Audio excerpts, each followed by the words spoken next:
Salam, selamat pagi.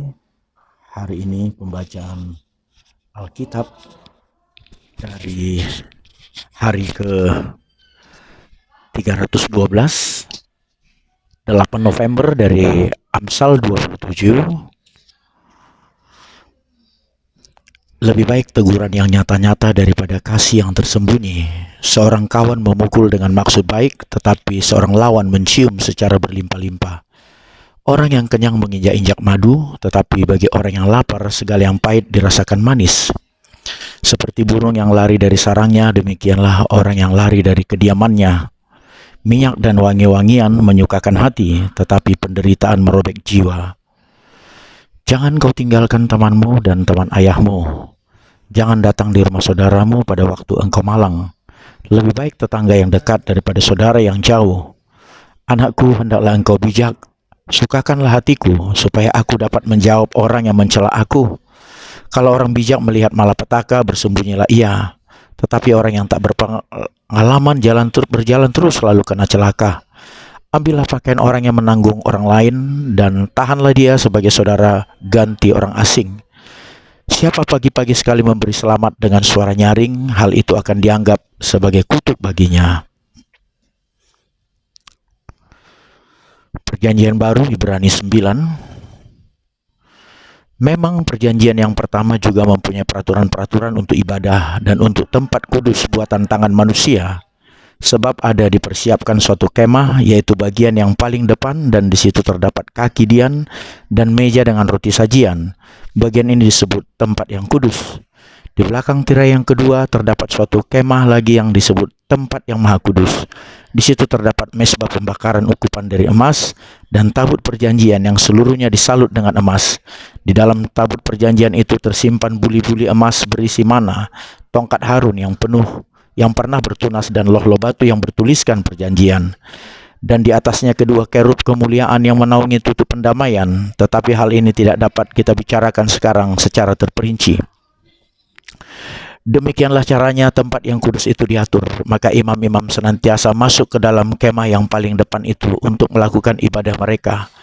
Tetapi ke dalam kemah yang kedua hanya imam besar saja yang masuk sekali setahun, dan harus dengan darah yang ia persembahkan karena dirinya sendiri dan karena pelanggaran yang dibuat oleh umatnya dengan tidak sadar. Dengan ini Roh Kudus menyatakan bahwa jalan ke tempat yang kudus itu belum terbuka selama kemah yang pertama itu masih ada. Itu adalah kiasan masa sekarang. Sesuai dengan itu dipersembahkan korban dan persembahan yang tidak dapat menyempurnakan mereka yang mempersembahkannya menurut hati nurani mereka. Karena semuanya itu, di samping makanan, minuman, dan berbagai macam pembasuhan, hanyalah peraturan-peraturan untuk hidup insani yang hanya berlaku sampai tibanya waktu pembaharuan. Tetapi Kristus telah datang sebagai imam besar untuk hal-hal yang baik yang akan datang. Ia telah melintasi kemah yang lebih besar dan yang lebih sempurna, yang bukan dibuat oleh tangan manusia, artinya yang tidak termasuk ciptaan ini. Dan ia telah masuk satu kali untuk selama-lamanya ke dalam tempat yang kudus, bukan dengan membawa darah domba jantan dan darah anak lembu, tetapi dengan membawa darahnya sendiri. Dan dengan itu ia telah mendapat kelepasan yang kekal. Sebab jika darah domba jantan dan darah lembu jantan dan percikan abu lembu muda menguduskan mereka yang najis sehingga mereka disucikan secara lahiriah, betapa lebihnya darah Kristus yang oleh Roh yang kekal telah mempersembahkan dirinya sendiri kepada Allah sebagai persembahan yang tak bercacat, akan menyucikan hati nurani kita dari perbuatan-perbuatan yang sia-sia, supaya kita dapat beribadah kepada Allah yang hidup. Karena itu ia adalah pengantara dari suatu perjanjian yang baru, supaya mereka yang telah terpanggil dapat menerima bagian kekal yang dijanjikan. Sebab ia telah mati untuk menebus pelanggaran-pelanggaran yang telah dilakukan selama perjanjian yang pertama.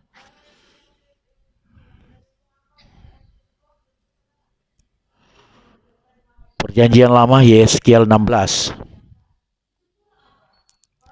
Lalu datanglah firman Tuhan kepadaku, hai anak manusia, beritahukanlah kepada Yerusalem perbuatan-perbuatannya yang keji, dan katakanlah, Beginilah firman Tuhan Allah kepada Yerusalem. Asalmu dan kelahiranmu ialah dari tanah Kanaan. Ayahmu ialah orang Amori dan ibumu orang Heti. Kelahiranmu begini, waktu engkau dilahirkan pusatmu tidak dipotong dan engkau tidak dibasuh dengan air supaya bersih. Juga dengan garam pun engkau tidak digosok atau dibedungi dengan tampin. Tidak seorang pun merasa sayang kepadamu sehingga diperbuatnya hal-hal itu kepadamu dari rasa belas kasihan.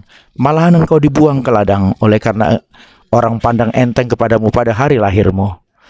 Maka aku lalu dari situ dan kulihat engkau menendang-nendang dengan kakimu sambil berlumuran darah. Dan aku berkata kepadamu, dalam keadaan berlumuran darah itu engkau harus hidup. Dan jadilah besar seperti tumbuh-tumbuhan di ladang. Engkau menjadi besar dan sudah cukup umur.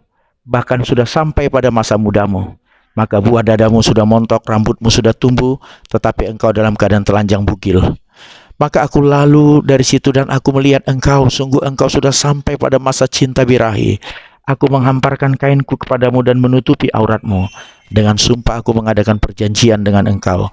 Demikianlah firman Tuhan Allah, dan dengan itu engkau aku punya. Aku membasuh engkau dengan air untuk membersihkan darahmu daripadamu, dan aku mengurapi engkau dengan minyak.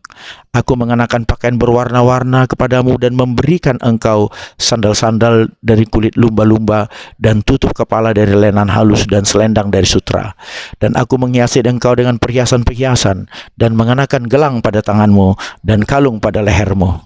Dan aku mengenakan anting-anting pada hidungmu dan anting-anting pada telingamu dan mahkota kemuliaan di atas kepalamu. Dengan demikian engkau menghias dirimu dengan emas dan perak, pakaianmu lenan halus dan sutra dan kain berwarna-warna. Makananmu ialah tepung yang terbaik, madu dan minyak, dan engkau menjadi sangat cantik sehingga layak menjadi ratu. Dan namamu termasyhur di antara bangsa-bangsa karena kecantikanmu, sebab sangat sempurna adanya, oleh karena semarak perhiasanku yang kuberikan kepadamu. Demikianlah firman Tuhan Allah.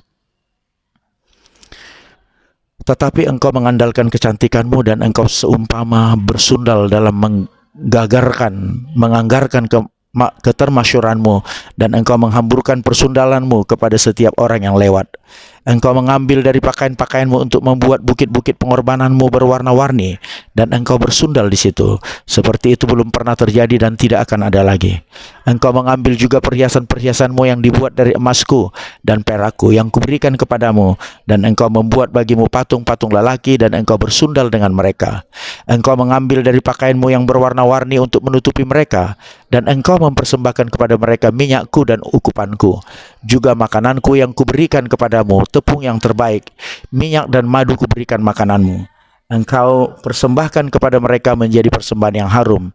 Demikianlah firman Tuhan Allah, bahwa engkau mengambil anak-anakmu lelaki dan perempuan yang engkau lahirkan bagiku, dan mempersembahkan kepada mereka menjadi makanan mereka, apabila persundalanmu ini masih perkara enteng. Bahwa engkau menyembeli anak-anakku dan menyerahkannya kepada mereka, dengan mempersembahkannya sebagai korban dalam api. Dalam segala perbuatan-perbuatanmu yang keji dan persundalanmu itu, engkau tidak teringat lagi kepada masa mudamu, waktu engkau telanjang bugil sambil menendang-nendang dengan kakimu dalam lumuran darahmu. Amin.